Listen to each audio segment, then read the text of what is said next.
मंगलम गौतमो गणी मंगलम कुंद कुंदाद्यो जैन धर्मोस्तु मंगलम सर्वमंगलमांगल्यं सर्वकल्याणकारकं प्रधानं सर्वधर्माणां जैनं जयतु शासनं तुभ्यं नमस्ते भुवनार्तिहराय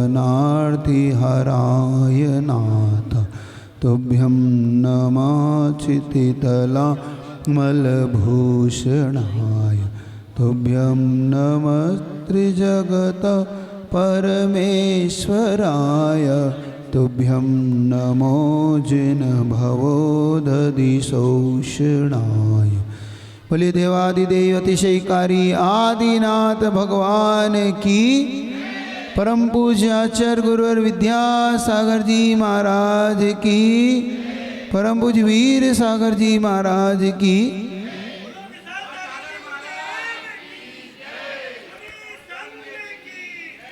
इस तीर्थ में दूसरी बार आना हो रहा है। पहली बार गृहस्थ अवस्था में कभी आए थे, लेकिन इसका कम स्मृति में था। आज देखकर बड़ा आनंद हुआ कि ऐसा एक महान क्षेत्र जैसे रामटेक है, वैसे ही नागपुर वालों के पास ये भी क्षेत्र इनके ही द्वारा बहुत अच्छे से यहाँ पे भक्ति की जाती है। क्षेत्र और क्षेत्र में प्रतिष्ठित प्रभु जिन्हें देखकर भक्त का हृदय प्रफुल्लित होता है, जिन्हें देखकर भक्त के हृदय कमल खिल उठते हैं। प्रभु कितने ही दूर रहे, लेकिन भक्त जब प्रभु से जुड़ता है, स्वयं मानतुंग आचार्य कहते हैं कि भगवान आप कैसे हैं, तो आप उस सूर्य की भांति हैं जो आसमान में उदित होता है, और भक्त उस कमल की भांति है जो तालाब में रहता है। किंतु चाहे वो भक्त भगवान तक पहुंच नहीं भी पाता है, लेकिन सूर्य की किरणें जब भगवान कमल तक जाती हैं तो कमल अपने आप खिल जाता है, और जैसे ही सूर्य अस्त हो जाता है तो कमल को भी बंद होना पड़ जाता है। हे प्रभु, आप हम सब भक्तों के लिए उस कमल की भांति हैं, उस सूर्य की भांति हैं जिस सूर्य के प्रकाश से कमल प्रमुदित होता है, कमल खिल उठता है, लेकिन सूर्य के अस्त होने पर कमल बंद हो जाता है। ऐसे ही भगवान, जब तक आप हमारे जीवन में रहते हैं तब तक ये भक्त रूपी कमल भी खिला हुआ रहता है, लेकिन जैसे ही आप हमसे दूर हो जाते हैं या हम आपसे दूर हो जाते हैं तो हम भी वैसे ही बंद हो जाते हैं, हमारा भी जीवन वैसे ही अंधेरे में हो जाता है जैसे उस कमल का हो जाता है। इसलिए भक्त की प्रार्थना रहती है, प्रभु आप मुझसे कभी दूर नहीं होना। आप लोग की क्या प्रार्थना रहती है भगवान से? निकट रहते कि दूर रहते हैं आप लोग? यहाँ के भक्त कैसे हैं? निकट रहते हैं। फिर भी कभी कभी आप प्रभु को अपने निकट नहीं पाते। क्यों? क्योंकि आपके हृदय में ना जाने क्या क्या विद्यमान है। अभी आपके हृदय में भगवान अंदर से विराजमान है कि बाहर ही विराजमान है, ये जानना चाहते हैं। कैसे भगवान विराजमान है आपके पास? यहाँ के भक्तों के हृदय में भगवान के अलावा क्या क्या विराजमान है? अभी महाराज घर विराजमान है, अभी पत्नी है, बच्चे हैं, माता पिता है महाराज। तो मतलब सही मायने में अभी भगवान को सही जगह मिली नहीं है, मतलब क्योंकि जिसके हृदय में अभी बहुत सारी चीज़ें विराजमान हो, वहाँ पे प्रभु कैसे विराजमान होंगे? प्रभु को तो वो आसन चाहिए जो निर्मल हो, और भगवान को कोई पत्थर के आसन पे नहीं विराजमान कर सकते। अपन भगवान को कहाँ विराजमान करना? हृदय के आसन पे। भगवान को अपना हृदय रूपी आसन अगर निर्मल मिल जाए तो भगवान को तो आना होगा, भगवान को तो उतरना होगा, भक्त के हृदय में विराजमान करना होगा। भक्त, जैसे कि कभी मैंने एक वैष्णव दर्शन में पढ़ा था, जैसे शंकर की जटाओं में गंगा आती है, वो लाने वाला कौन था? भागीरथ। भागीरथ ने जब महान तपस्या की तो कहते हैं गंगा को भी उतरना पड़ा, लेकिन उस गंगा को बीच में किसने झेला? शिव ने झेला। क्यों?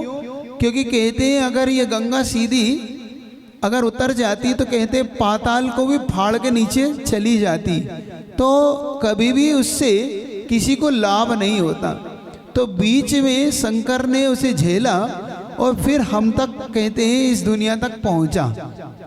ऐसे ही मैं मानता हूँ प्रभु रूपी ज्ञान गंगा से जब निकलती है प्रभु के रूप से, तो बीच में कोई ना कोई झेलता है। वो कौन झेलता है? वो या तो गणधर झेलते हैं या आचार परमेष्टि। अगर वो सीधी आ जाए तो हम भी नहीं झेल पाते हैं ना। ऐसे ही मान के चलना कि आपके और भगवान के बीच में गुरु ही एक ऐसा शिव होता है जो आपके और बीच में उस शक्ति को झेल के आप तक पहुंचाता है, वरना आप तक पहुंच नहीं सकती थी ये शक्ति। गुरु के महत्व को समझना कि आपको आज गुरु मिले हैं, आप अपने हृदय में प्रभु को बिठा सके, इसलिए गुरु उस आसन को आज साफ कर रहे हैं, आपके आसन पे प्रभु बैठ सके। कितने लोग हैं जो अपने आसन पर प्रभु को बिठाना चाहते हैं? आप में से जरा हाथ खड़े करो, देख तो लूं।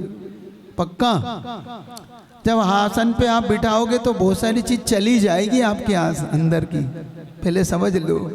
जो जो बिठा रखा है कचरा सब निकलेगा, तब जाके प्रभु बैठेंगे। प्रभु को आज बिठाने के लिए आसन चाहिए। मुझे बड़े देख के दुख हुआ कि भगवान को आसन नहीं है। आपके भगवान बैठे तो हैं लेकिन आसन नहीं है, उन्हें कमल आसन पे होना चाहिए।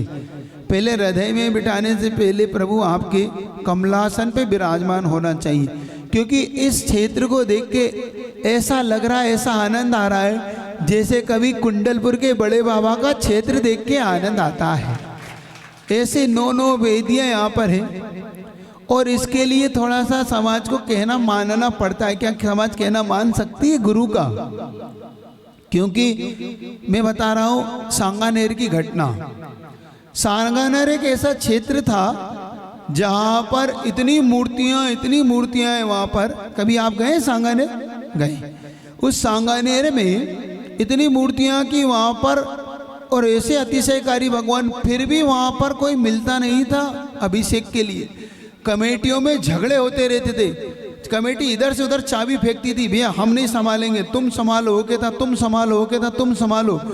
और इन उस मूर्तियों पर अभी आपको बताऊंगा तो आश्चर्य होगा, चमगादड़ ऊपर लटकी रहती थी और मूर्तियों पे लघु शंकाएं करती रहती थी और काली बिल्कुल पड़ चुकी थी।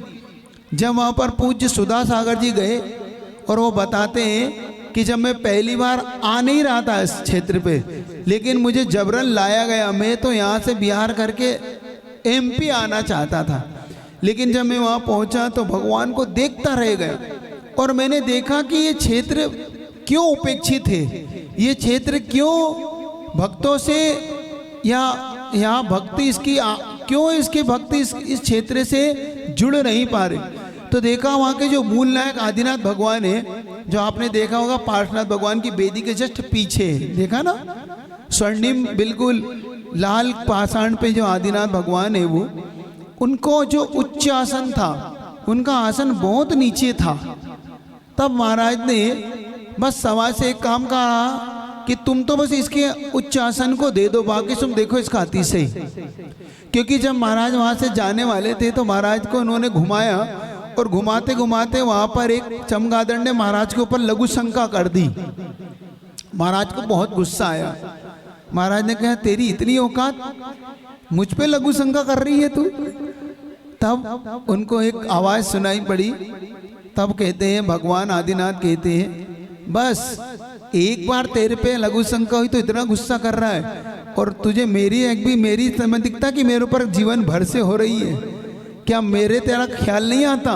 बस उसी क्षण मैंने कहा भगवान मैं तुमसे वादा करता हूँ आप पे इतना अभिषेक कराऊंगा कि भक्त लाइन लगा के अभिषेक करेंगे इस क्षेत्र पे, ऐसा क्षेत्र बनाऊंगा। और बस महाराज ने जब से उसको उच्चासन दिया, जब से कुछ भगवान कुछ बदलाव नहीं किया महाराज ने, सिर्फ भगवान को उच्चासन नहीं था। और जिस क्षण से महाराज ने उसे उच्चासन दिया, आज सारा देश सारा विश्व जानता है कि सांगानेर महान अतिशयकाय क्षेत्रों में से एक क्षेत्र बन गया। वहाँ पे आज लाइन लगते अभिषेक होता है, वहाँ पर आज तरसते हैं लोग उसके गंधोदक पाने के लिए। बस समझ लो तुम भी अगर ऐसे ही गुरु का कहना मान लो, जो यहाँ पर इसका अवलोकन किया, अभी ब्रह्मचारी जी बता रहे थे अन्नू भैया कि यहाँ का अवलोकन करके जो कुछ क्षेत्र में कमियाँ हैं, थोड़ी सी हिम्मत करके हमें हिम्मत करना होती है क्षेत्र की कमियों को दूर करने के लिए। संयोग से आपको ऐसे महाराज मिल गए, संयोग से पूज्य गुरुवर के शिष्य मिल गए, पूज्य गुरुवर का आशीर्वाद है। और अभी अभी पूज्य निरापक समण योग सागर जी महाराज जी भी इस क्षेत्र के दर्शन करके गए, तो सुना है उन्होंने भी शायद आपको ऐसा आशीर्वाद दिया है कि महाराज भगवान को उच्चासन पे आप विराजमान करो। तो मेरा कहना है नागपुर समाज से कि आपको ऐसा भाग्यशाली क्षेत्र मिला है, आपको संयोग से ये सब कुछ मिल गया है। और एक बात याद रखना, ये उच्चासन भगवान को उच्चासन देने के लिए नहीं देते, ये उच्चारण इसलिए देते कि हमारा आसन कहीं पर ना खसक जाए, कभी अपनी सीट गड़बड़ ना हो जाए। कभी कहते ना हे भगवान हमारी सीट ना चली जाए।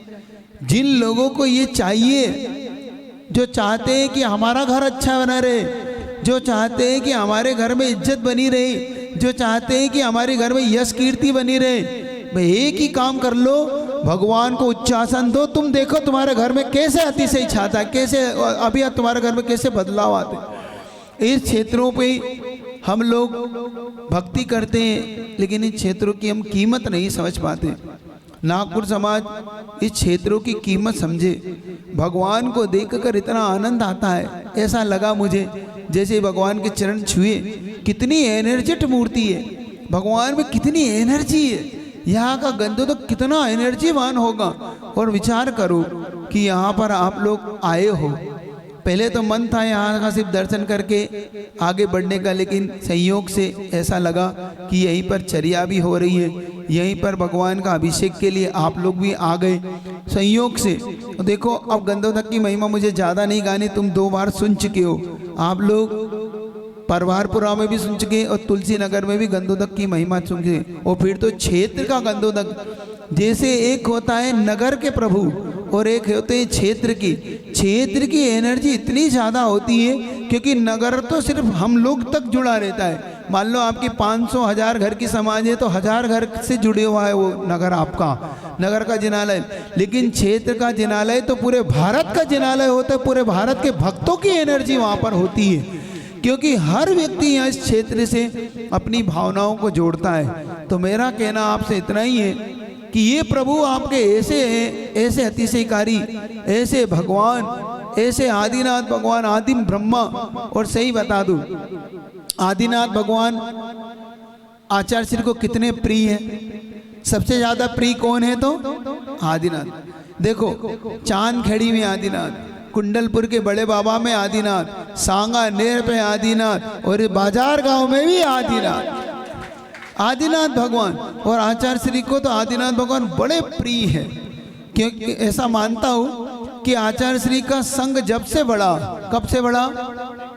जब से कुंडलपुर के बड़े बाबा की शरण में पहुंचा, जब से आचार्य श्री का संग दिन रात बढ़ता गया। जब से सन 96-76 से आचार्य से 76 में पहली बार कुंडलपुर पहुंचे थे। और बताते हैं जब से कुंडलपुर में बड़े बाबा की शरण उन्होंने पाई, तब से इस क्षेत्र के सब कुछ कुंडलपुर का बदल गया। और तब से गुरुजी का संग भी एकदम अलग तरीके से और गुरुजी के अलग प्रकार के भाव होने लगे। ऐसे ही ये क्षेत्र आपके पास है, ये महान क्षेत्र आपके निकट में है। मैं ऐसा मानता हूँ, बस इस क्षेत्र की भक्ति करते जाना। नागपुर वालों, जैसे तुम रामटेक की भक्ति करते हो, जैसे तुम अपने परवारपुरा के पार्श्वनाथ भगवान की भक्ति करते हो, उससे बढ़ के ऐसे ही आदिनाथ भगवान की भक्ति करते जाना। आप देखना आपके जीवन में इस क्षेत्र से जुड़ जाना, इस क्षेत्र की भक्ति करना, इस क्षेत्र पे जो कुछ आवश्यकता लगे इस क्षेत्र के लिए आप देते चले जाना। बस ये तो वो है, बिल्कुल जैसे कहते हैं ना चिंतामणि रत्न होता है, जैसे पारसमणि रत्न होता है, ऐसे ही ये आदिनाथ भगवान आपके पास है। कैसे हैं आदिनाथ भगवान? एक छोटा सा दृष्टांत देकर अपनी बात पूरी करूंगा, फिर महाराज को माइक सौंपता हूँ। एक बार एक बालक अपने पिता के साथ घूमने निकला और घूमते घूमते वो एक ऐसी जगह पर पहुंच गया पुल पर, और पुल पे बहुत तेज गति से पानी बह रहा था। बहते बहते पिता को बालक डरने लगा, तो बेटे से पिता ने कहा डरो नहीं, एक काम करो तुम मेरा हाथ पकड़ लो और तुम्हें उस पुल के पार ले चलता हूँ। बेटे ने कहा नहीं पिताजी, आप मेरा हाथ पकड़ लो। पिता ने कहा कि क्या फर्क पड़ता है, मैं तेरा हाथ पकड़ूं या तू मेरा हाथ पकड़े, दोनों ने एक दूसरे के हाथ पकड़ रखे। तो बेटे ने कहा नहीं नहीं पिताजी, बहुत फर्क पड़ता है इस बात में। पिता ने पूछा बेटा बताओ तो इसमें बात में फर्क क्या है? बेटे ने कहा पिताजी, अगर मैंने आपका हाथ पकड़ा और रास्ते में मैं अगर डर के घबरा गया तो हो सकता है मैं आपका हाथ छोड़ दूं, लेकिन मुझे पक्का विश्वास है कि किसी भी कंडीशन में, कैसी भी समस्या में, किसी भी आवश्यकता समय में पक्का विश्वास है कि हर समय आप मेरा हाथ थामे रहोगे, मुझे छोड़ने वाले आप नहीं हो। बस मेरा नागपुर समाज से कहना है, इन प्रभु का हाथ पकड़े रहना, और उनका हाथ तुम्हें नहीं पकड़ो तो बस इनसे कहना कि आप मेरा हाथ पकड़ लो आदिनाथ भगवान, हर समस्या में आप मुझे नहीं छोड़ोगे क्योंकि आप मेरे पास हो, आपने मेरा हाथ पकड़ रखा है। तो इनको अपना हाथ दे देना, बस एक बार आदिनाथ भगवान अपना हाथ पकड़ ले, इसी भावना से कि ऐसे भगवान की खूब भक्ति करना, इन भगवान से जुड़े रहना, क्योंकि ये आदिनाथ भगवान बहुत पुण्य योग से मिलते हैं। बड़े इस क्षेत्र की एनर्जी लेना। कितने लोग आते हैं? महीने 2 महीने में आते हो कि नहीं आते हो? यहाँ पे कभी कभी आते हो कि साल भर में आते हो? महीने में आते हो? हफ्ते में एक बार आते हो? कम से कम मेरा कहना है महीने में एक बार तो आ सकते हो कि नहीं? 2 महीने में एक आ सकते हो, 6 महीने में एक बार आ सकते हो, 6 महीने में तो आ सकते हो कि नहीं? ऐसा प्रण कर लो कि कम से कम साल में 2 या 3 बार तो हम आएंगे। 3 महीने में, 6 महीने में एक बार इसके दर्शन करने आओ, मेरे कहने से जुड़ जाओ। और मैं कह रहा हूँ सिर्फ साल भर इस कार्य को कर लो, साल भर में सिर्फ 3 या 4 बार ऐसा प्रण कर लो कि इन आदिनाथ भगवान के दर्शन, जैसे रामटेक में आप कार्य करते हो ना, ऐसे ही इन आदिनाथ भगवान के पास और कब कब विशेष तौर से आया करो। जैसे कोई शादी विवाह हो घर में तो इनको जरूर श्रीफल चढ़ाया करो। घर में कोई गाड़ी आए नहीं तो इनके दर्शन करके फिर गाड़ी करो। कोई घर में दुकान खोलते हो, कोई नया मकान बनाते हो, कोई बर्थडे पार्टी हो, माता पिता की एनिवर्सरी हो, कुछ भी हो, इस क्षेत्र के लिए पहले श्रीफल भेंट किया करो। नागपुर वालों, तुम्हारे लिए तुम जान नहीं पा रहे हो ये क्या चीज़ है। जैसे इसके दर्शन करके एनर्जी लेके ऐसा लग रहा है कि वास्तव में इस क्षेत्र से जो जुड़ जाएगा, कभी भी उसके जीवन से समस्या का अपने आप निदान हो जाएगा। इस क्षेत्र से जुड़े रहना, बस इस क्षेत्र की भक्ति करते रहना। ये आदिनाथ भगवान की जितनी भक्ति करोगे उतना ज़्यादा पा पाओगे। मैं तो कह ही सकता हूँ, क्योंकि हम लोग तो ऐसे हैं कि वे पैदल वाले हैं, तुम तो गाड़ी वाले हो। हम तो आ नहीं सकते, अखरता है हम लोग को तो कि हे भगवान आप हमसे छूट रहे हो, हे भगवान आप हम क्यों नहीं आपके पास रह पाते, क्योंकि आगम आज्ञा नहीं होती, भाई विहार करना रहता है, गुरु की आज्ञा रहती है। लेकिन आप कितने भाग्यशाली हो, हर महीने 2 महीने सप्ताह में एक बार आ सकते हो। तो पुरुषार्थ करना, जो जितना आएगा वो उतना पाएगा। इस क्षेत्र से जुड़े रहना, इसी भावना से कि प्रभु भी आपका हाथ पकड़ ले, और एक बार उन्होंने अपना हाथ पकड़ लिया तो निश्चित मानना कि मुक्ति तक वो हाथ छूटने वाला नहीं है। ऐसी भावना से बोले आदिनाथ भगवान की।